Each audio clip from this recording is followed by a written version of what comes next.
We are in front of one of the most mysterious robberies in the new history. More than 1.9 billion worth of artworks disappeared without any trace.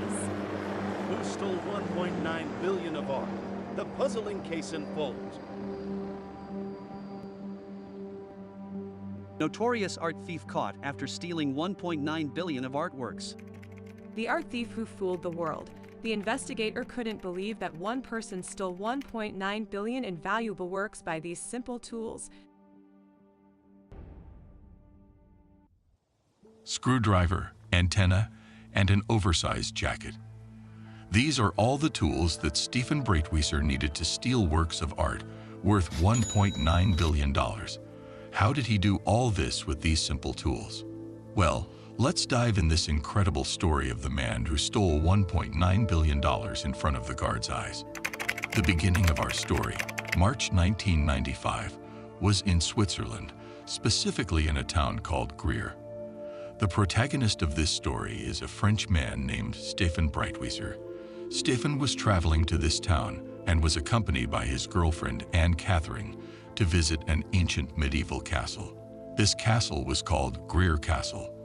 It is currently a museum that contains various antiquities and art pieces dating back to the Middle Ages.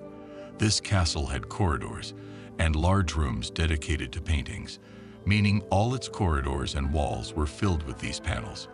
When Stéphane and his girlfriend walked between these corridors and rooms and saw the beautiful paintings, one caught Stéphane's eye. This painting was the work of a German artist named Christian Bale Hans Dietrich. The painting was a picture of a woman wearing a dress, and her eyes were directed outside the painting directly as if she was looking at the person who saw in the painting, our friend Stéphane. At this moment, came to have a strong desire to steal this painting, although he had never stolen anything before in his life. The sudden feeling took over his entire being. He was saying this painting should be mine, so he simply told his sweetheart Catherine that he wanted to steal the painting. Of course, everyone expects that Catherine will end him and tell him that you will ruin our life and put us in danger. But Anne-Catherine simply said to him, "Well, excellent idea. Let's do it." So she went with him to the museum and began observing the place and the corridors, which were relatively empty. The museum at that time had very few tourists, and the security was very weak. The guards were counting on fingers, and there were no surveillance cameras. So while Catherine was watching the corridors, Stéphane began to undo a painting from its large frame. He unpacked the painting very carefully, then folded it and hid it under the large jacket he was wearing, and simply took Catherine out of the castle. They simply carried out an easy theft without any complications, but this is the beginning of the greatest thief of paintings and artworks in history. This theft made Stéphane feel a strong desire to own the paintings. He had always loved art and loved to contemplate beautiful paintings, but the experience of owning one of them gave him a different feeling. A special feeling that he wants to grow up with and keep repeating it. Hence, Stéphane began stealing art. He traveled from country to country and from exhibition to exhibition. He toured all of Europe and carried out about 240 thefts of 172 art galleries that were present in 7 different European countries. Nobody ever caught it. Was this because Stéphane was so professional? What kind of complex operations was he planning to get out safely every time? Well, these operations were very simple, like the first operation that he did. And his beloved Catherine became his permanent partner in these operations, so she was assigned to monitor the corridors. Stéphane's task is to unscrew the screws that fix the painting to the frame, and after he finishes, he takes it off, folds it, and puts it under his large jacket. But is it reasonable that the security is weak to this degree? The secret was simply Stéphane's intelligence when choosing his targets. If Stéphane targeted museums and large galleries, he would have been easily arrested because these museums are always heavily guarded. But Stéphane was focused on poorly guarded galleries and museums. The only tools Stéphane used in his operations were the screwdriver he used first to unscrew the paintings from their frames, an antenna of the kind that expands, which he used to deflect the surveillance cameras from the galleries he was stealing, and of course, the large jacket that he used to hide the paintings inside after folding them. Of course, the most important tool he had was his self-confidence and the coolness of his nerves, which kept him calm under any pressures that might occur during the operation.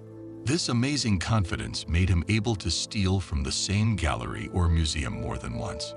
He only disguises himself with something simple as a mustache or a beard and steals again from the same place. His self-confidence was something out of the ordinary. According to estimates by the New York Times, the total value of the paintings and artwork he stole was about $1.9 billion. Imagine the number. With all this, Stéphane did not appear to be any sign of wealth and affluence. On the contrary, he was living a below-average life. He was working as a waiter in a restaurant, and his girlfriend, Catherine, was working as a nurse. Imagine that they were living in the attic of Stéphane's mother's house. They weren't even able to provide themselves with a decent home.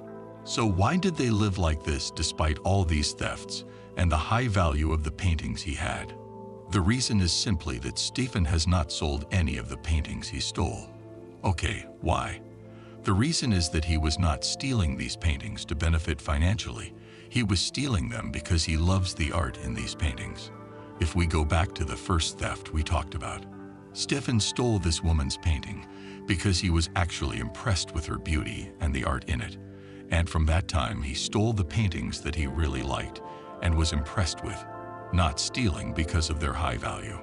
Every corner and every void in the walls of Stéphane's modest apartment was filled with paintings worth up to $1.9 billion. A strange thing, but that was the thing that gave Stéphane a huge advantage as an art thief. This is one of the reasons why the police couldn't catch him, because in fact most art thieves get caught after a short time, once they start selling the things they stole. This is one of the most important reasons why Stéphane was not caught despite the hundreds of thefts that he committed. But Stéphane had a problem of another kind, which is artistic greed. He wanted to grow his artistic collection more, so he was never satisfied, and he could not stop. So he continued to commit thefts without any clear goal or a specific point at which he intended to stop. He continued like this until he made a fatal mistake that turned his life upside down. This theft was in Switzerland, specifically in the museum of a city called Lausanne, and the year was 1997. Stéphane and Catherine entered the museum, identified the painting as a target, and began their usual process. Catherine observes the corridors, and Stéphane carries out the process of extracting the painting from its frame. After Stéphane unscrewed the screws from the frame, he took out the painting, folded it, and inserted it into the large jacket, as usual, and then calmly and confidently went to the door of the museum. But while they were leaving the museum, one of the guards noticed that Stéphane was trying to hide something under his jacket. The guard began to feel suspicious that something strange was happening. So the guard went and took a quick tour around the museum and noticed that there was a missed painting. He ran after Stéphane and Catherine, who came out of the museum, and got into their car. But before the car started to move, the security guard stopped the car and prevented Stéphane from escaping. And because a police station was located close to the place, the area had many policemen present, so Stéphane had no choice but to surrender himself to the police without resistance. Stéphane was detained in the police station awaiting his trial the next day. The trial was very small and simple because the crime was not considered a major one. And the painting that Stéphane was stealing was not a painting of high value or of great importance. So Stéphane came crying and pretending to be remorseful in court. He said that this was the first time he had done anything like this in his life, and that it was just a momentary decision due to a strange impulse that possessed him to own a painting. Stéphane did not have a criminal record, and the representation of remorse and regret to the judge was very convincing. All these reasons made the judge convinced and released him without a heavy penalty.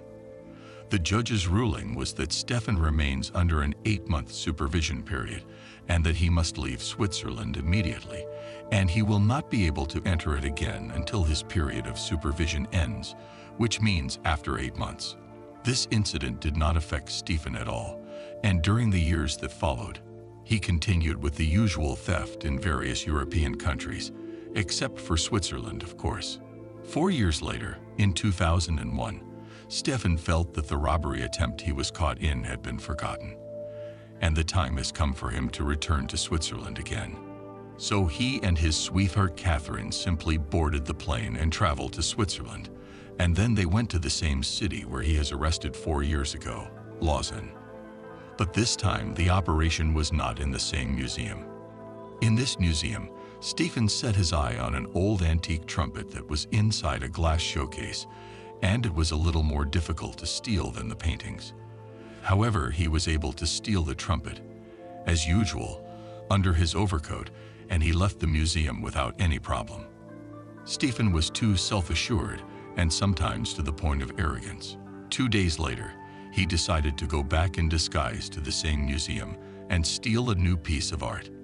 He entered confidently with Catherine and put an eye on the painting he was targeting, and Catherine began carrying out her usual task of observing the passages, and he began the process of removing the painting from its frame.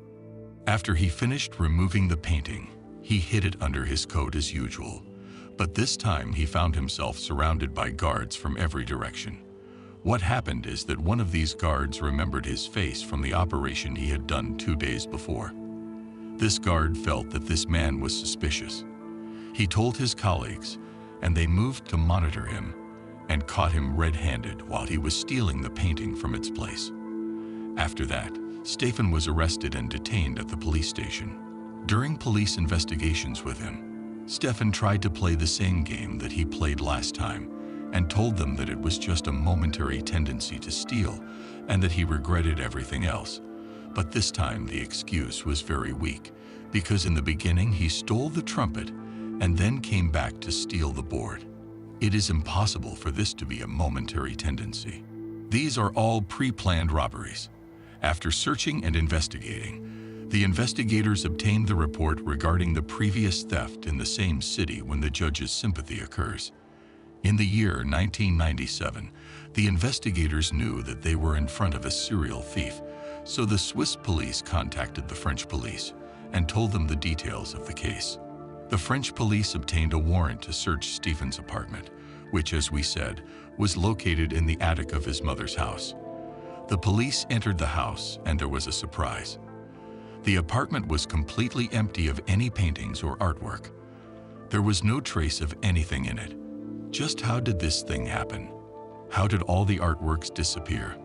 Well, what happened was that Catherine, Stéphane's girlfriend, at the moment of his arrest, immediately called his mother and told her that he had been arrested and told her that she must hide all the stolen paintings and artworks without any delay. Indeed, the mother moved as quickly as she could and got rid of all the art that were in the apartment, and got rid of them. She simply burned part of it, and when she felt that she could not burn the rest, she threw it into the water canal in the city. Several days later, some people noticed that there are paintings in the water canal, and when the authorities came and began to extract these paintings, they knew that all of them were stolen paintings from different museums around Europe, and some of these paintings were worth millions. After the news spread, the Swiss police who were holding Stéphane were informed. Of course, Stéphane didn't know anything about what happened. The investigators said that they had obtained a secret treasure. Stéphane began to confess and told them everything. Even the police and the investigators did not imagine that one person could be the one who stole all these paintings and artworks from various European countries, from more than 170 galleries. But Stéphane confessed everything. After his confession, he was sentenced to 3 years in prison, but he only spent 2 years in it. And Stéphane was not the only one who was arrested. Catherine was also imprisoned for 6 months. As for his mother, she was imprisoned for 1.5 years because she was the one who destroyed the paintings.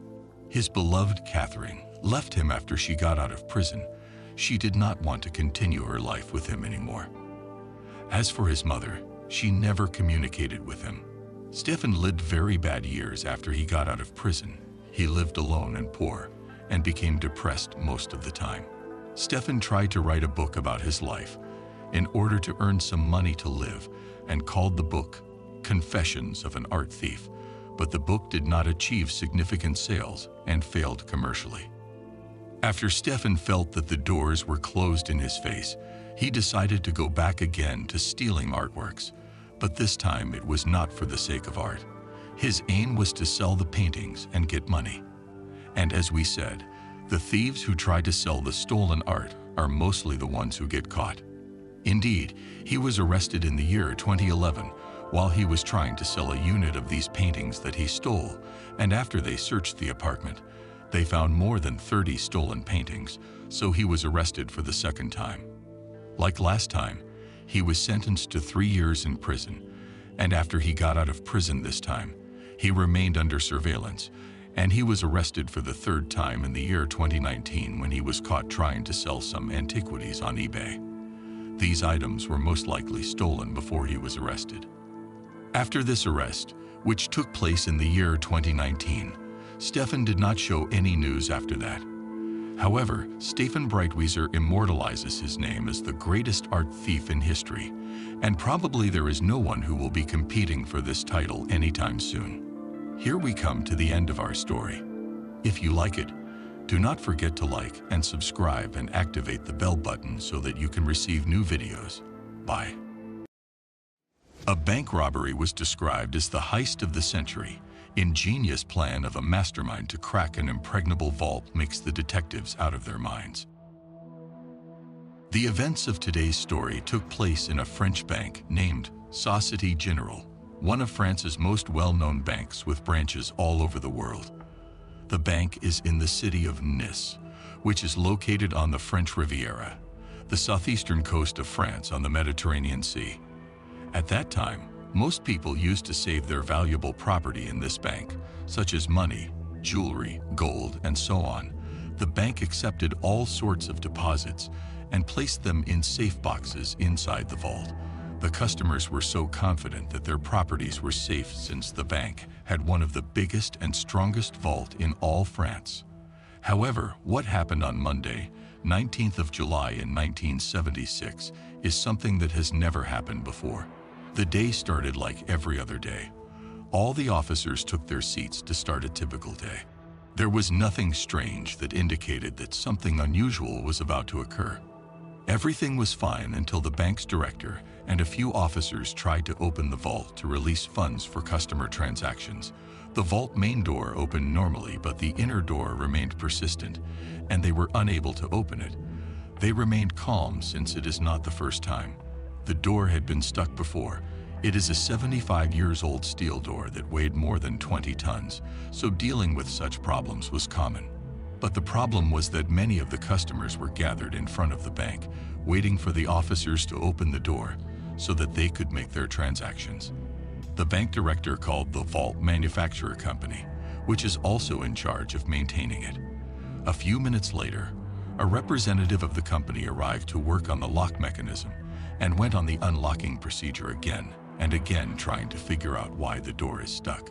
After a while, the expert discovered that the lock worked fine. Nevertheless, the door remained stuck, and no marks showed that the door had been forced. The expert brought all the tools and continued on trying to discover what made the door stuck. But at the same time, frustrated customers started to crowd around the bank with increasing impatience. They began to worry. They wanted their money. They wanted to get to their values, and nobody was telling them why they had to wait. Anxiety was all around. The expert attempts on solving the riddle of the mechanism had no clue, despite the assistance of additional personnel sent by the manufacturer company. They couldn't even find out what was going on. It seemed confusing and complicated. They had no explanation unless the door was closed from the other side, which is impossible. How could a door be closed from inside if it is the only way in and out the vault? That was insane. By noon, a decision was made to break through the side of the vault door. They wanted to figure out what made the door stuck. By 3:00 p.m., a small hole at last opened up in which they can peer inside the vault. The workmen declared what to be seen as impossible.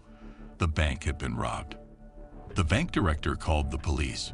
Within a few minutes, the bank swarmed with cops, including every important policeman in Nice, as they were aware that they were going to conduct an investigation into one of the biggest bank robberies in history. They made the hole bigger. All these cops came in. The bank robbers took all the money that was inside in addition to other 4,000 safe boxes of valuable things. And there was a quote written on the wall with a big font that says, "Without weapons, without violence, and without hate." The question raised here is how the robbers got in and out the vault. That was so obvious for the detectives that were there. There was a hole opened up to a tunnel that led to the city's underground sewer system, and the equipment used by the robbers to break into the vault was left there. Everything was left behind shows that this was a big operation. There were 27 gas cylinders that had been used to fuel blowtorches, and there was ventilation equipment that bring fresh air into the tunnel, plus almost half-mile of electrical cable. They must have planned this massive operation for months in advance, which is worth the award that they have taken at the end. Burglars had stolen money, jewelry, and precious metals worth about $10 million. It was the biggest bank robbery in world history and was described as the heist of the century, and most international media used that as their headline. The bank offered a $250,000 reward for anyone who got information leading to the arrest of the thieves. It was not only the biggest bank robbery, but the biggest investigation too. High-ranking detectives had been brought from all over France, and they began interviewing thousands of people, bank employees, customers that they had boxes in the vault. Even workmen and people who were living around the bank had been interviewed too. And there were evidences proved that a well-known big gang called the Sewer Rats were accomplice in this robbery. It is a gang that used sewer system in most their crimes. After a long period of investigation, the detectives found suspects, and they were almost sure that they are members of the Sewer Rats, but they felt that none of the suspects up to this point had the ability to plan this operation, so they made the decision to keep them under constant surveillance, because they were chasing the mastermind, the one who put together this operation. A hint on the robbers came on the first days of October, when two men who were under surveillance went to a local bank and tried to sell gold ingots. The bank employee tracked the ingot serial and saw they matched those stolen from the bank. The bank staff alerted the police, and the two men were immediately taken into custody.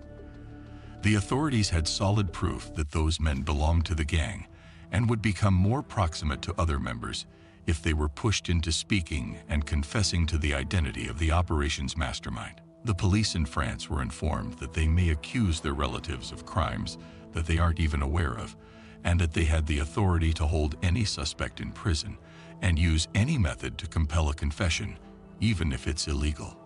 After all this, a name came out. One of the two men gave the police a name of a photographer called Albert. He said that he is the one who planned for this operation. The police went immediately to the photographer and told him all what they got. The man was so shocked. He told them that he knew nothing about that, and the cops felt despair because he did not fit the profile either. And he certainly sounded innocent, and when they asked about him, many people claimed that he lived a simple life as a photographer, and they knew him as a charming romantic who was, above all, loyal, especially to his wife. The couple preferred living in the countryside, far away from city's noise. So a simple man like him planned for a bank robbery seemed weird to the cops. But he had been taken into custody, though. Detectives started over-investigating him, and the man kept claiming that he is innocent. The investigation had lasted for hours and hours. The cops tried all the tricks they know to get a confession, the legal and the illegal ones, but the photographer remained calm. While Albert was being interviewed, the police raided the cottage that he shared with his wife. Illegal weapons and bombs were found, which gave the police the upper hand in the interrogation. As we said before, the police had no problem using illegal ways to get the confession they want. They have threatened him that they will accuse his wife for the possession of firearms and put her in prison for many years, because they are pretty sure that Albert loves his wife so much and he won't let them arrest her. At this moment, Albert was forced to reveal the truth to the police in order to save her wife. He confessed that he was the mastermind of this operation and gave them a well-detailed speech on how he planned for it. He said that the idea came to his mind 2 years ago, when one of his neighbors who was working at the bank told him that the vault had no alarm system. Albert went to the bank and rented a safe box. The bank used to give the safe box holders the right to enter the vault without guards in order to give them some kind of privacy. While putting their stuff in their boxes, he entered the vault with his camera and started photographing each corner of the vault and made extensive notes. Thousands of safe boxes were inside the vault, so he needed a plan that allows him to stay for a long time inside without being noticed so that he could break all or most of the locks. He thought again and again, and he realized that the best option he got to get into the vault is through the underground sewer system. Nice City has a huge underground sewer system, but it wasn't under the buildings, so Albert thought that he may dig a tunnel from the closest point to get under the bank building. Of course, this is hard to achieve. It took a lot of effort and search.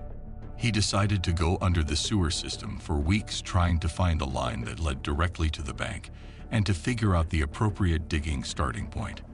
This was way too difficult. The sewer system was too musty that he couldn't bear the smell. He smoked a Cuban cigar to combat the odor. He finally realized that this was an impossible mission. Pretending to be a contractor, he went to the city hall and get a map of the city's sewer system, which made things much easier for him. Finally, he found the closest sewer branch to the bank. He spotted the right digging starting point. From the closest point to the vault, a 30-foot tunnel should be dug. It is not a big distance, right? But what made it difficult is that the digging was under one of the biggest avenues known by the traffic jam, and it's going to be heard from the street above. Albert now had the plan, but not the means nor the men to achieve it. So he traveled to Marseille and met with some gang's leaders, including the Sewer Rats gang. They really loved the plan and got excited for it. They agreed to help him in return for a big cut of the cake.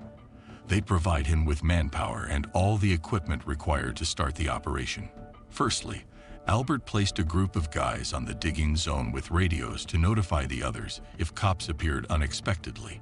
He took all the precautions to ensure that the operation wouldn't fail. The digging itself was so exhausting because they were working with traditional equipment so as not to be heard by others. In addition, the space was tight, hot, and poorly ventilated, which was very difficult for the diggers. One day, one of the men couldn't persist such conditions and passed out, and here, Albert found himself obliged to divide them into teams. Each team would work for 10 minutes, then rest for another 10. Even a doctor was available for emergencies. They needed fresh air and light to keep working, so they brought ventilation tube and half-mile electrical cable, and they took electricity from a nearby garage to run ventilators and light. This made the working conditions better. Albert believed that the plan's success depends on workers' comfort, so he did his best to make them at ease. 9 weeks later, on the first days of July, they finally reached the vault's wall. Everyone was happy but Albert. He knew that a lot of hard work was yet to do. They still had to break through a 12-inch reinforced concrete wall. This wasn't difficult, but they needed jackhammers and drills to break through. Albert was afraid that digging with such equipment could be heard, so he went above the digging zone and asked them to start digging. His fears proved groundless. He completely couldn't hear nothing. They were able to break halfway through the vault wall that night and decided to continue the rest of the wall the night they entered the vault. The D-Day had come, Saturday 17th of July. They chose that day because it's the first day of weekend and the bank would be empty and they would have enough time to complete what they had started. That night, they got into the tunnel and start digging what left from the concrete wall. They still had 6 inches of reinforced concrete to break through. The drilling took far longer than Albert had planned. It was 2:00 a.m. Sunday morning when the rats finally entered the vault. Welding the steel door to its frame was their first task. This way, Albert and his gang would have time to escape if someone attempted to access the vault space. Then, they started breaking the safe boxes one by one, and they were astonished by what they found. Jewelry, gold, money, everything they dreamed about. They celebrated their win by having dinner inside the vault, like kings on gold-plated found in one of the safe boxes. That night, armed couriers had come to make a night deposit. It's a usual operation. An armed van brought a suitcase full of money and throw it through a small hole that led directly to the vault without being opened. That was like a bonus, a gift from heaven for them. The sewer rats kept breaking the other safe boxes. They spent almost 27 hours inside the vault, though they were just able to open 400 boxes out of 4,000. But it was more than enough for them. Monday morning at 5:00 a.m., Albert stated that it was time to leave. Less than 4 hours later, the bank would open.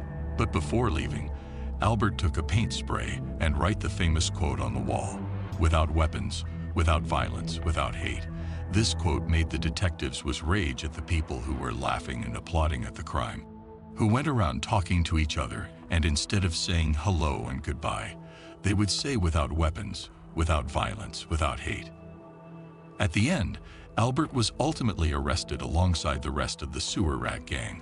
Then he cited all the details that we have previously said to the detectives and expressed his desire to cooperate in return for keeping his wife away from all of this. Albert was in police's custody until a final judgment is issued against him. During this period, Albert, along with his lawyer, used to meet the judge every Thursday in his office. The judge wanted to evaluate his state and see to what extent he is ready to cooperate. This situation lasted for several weeks. Albert went to the judge's office and spent half an hour with him. He was very cooperative, and everyone expected that he would receive a reduced sentence. In the last meeting before his trial, Albert went to the judge's office as usual. He started talking about the robbery and gave the judge 3 pieces of paper with drawings of the nice sewers system, and began to explain what had happened, how he planned for the operation, and where they had started digging. But the judge seemed confused, and Albert offered his assistance. Taking advantage of the judge's confusion, Albert calmly got up from his place, stood behind the judge's chair, and began to explain to the judge more precisely. "We started from here, and we did this, and that," and finally arrived there. The judge was focused on Albert's words while looking at the map. Then all of a sudden, he turned his body towards the window behind the judge's desk and jumped through it, and left the judge and lawyer in astonishment, unable to comprehend what had happened. The judge's office was on the first floor, making it easier for Albert to jump on the roof of a car that was parked under the window. As soon as he jumped, his friend was waiting for him on a motorcycle, and then ran away. Since that day, Albert had disappeared. The police couldn't find neither him nor the loot that was stolen, because he did not reveal any information that would lead them to it during the period of the investigation. However, they said that he sent $600 in cash to the owner of the car whose roof he landed on. Albert spent the rest of his life sending provocative photos and messages to investigators through the media, newspapers, and magazines. Sadly, his wife, whom he loved so much, decided not to share his life of escape. She remained in Nice, where she continued to work as a nurse. In the end, the mastermind of the century's biggest robbery passed away in 1989 from lung cancer. Here we come to the end of our story. If you like it, do not forget to like and subscribe and activate the bell button so that you can receive new videos.